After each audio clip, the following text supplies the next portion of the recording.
Hey folks, this is Jake Davis with an on-the-fly review for you, and today I'm talking about Dragon Slayer Mugen Train. Film was released earlier this year, actually from last year, released in Japan.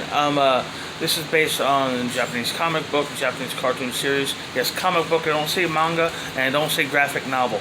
I don't give a shit, it's a funny book. It's a comic strip, okay? Respect the origins.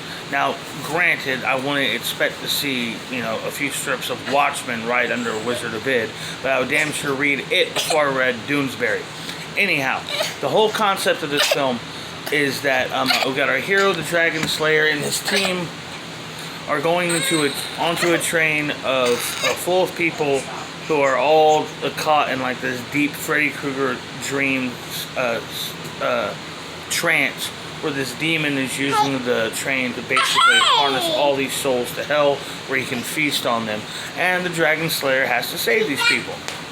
That's the movie, and it's really presented, in my opinion, as a really straightforward, more of a horror film.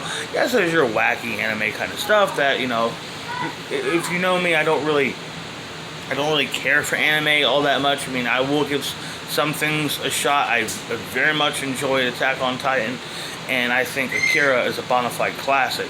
But stuff like Princess Mononoke, the freaking what was it called? Metropolis. Come on, that was trash.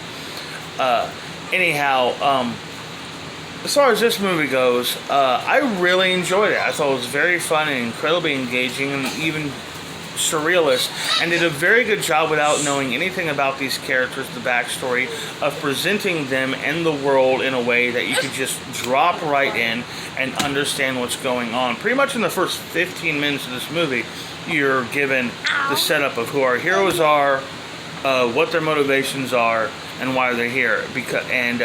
More of their backstory is kind of peppered in throughout the rest of the movie, where if you aren't aware of this, makes for an even more intriguing presentation of your hero.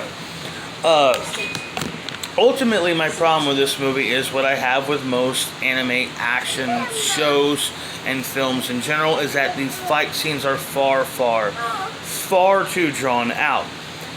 This movie's whole story is wrapped up and done in 80 minutes, but there's, I shit you not, 30 full minutes of fighting before the film wraps up. Unlike an episode of Dragon Ball Z or something like that, at least this has a conclusion, and there is consequences for the loser, and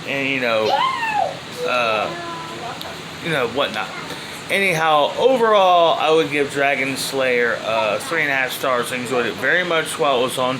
It did, cause an interest in what else is going on in this world and in this lore, which is, something they should go for.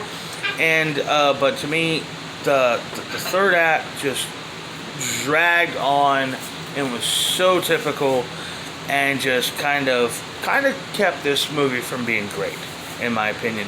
Anyhow, 3.5 stars still isn't bad. I'm Jake Davis, and I catch you on the fly. Got one more to do.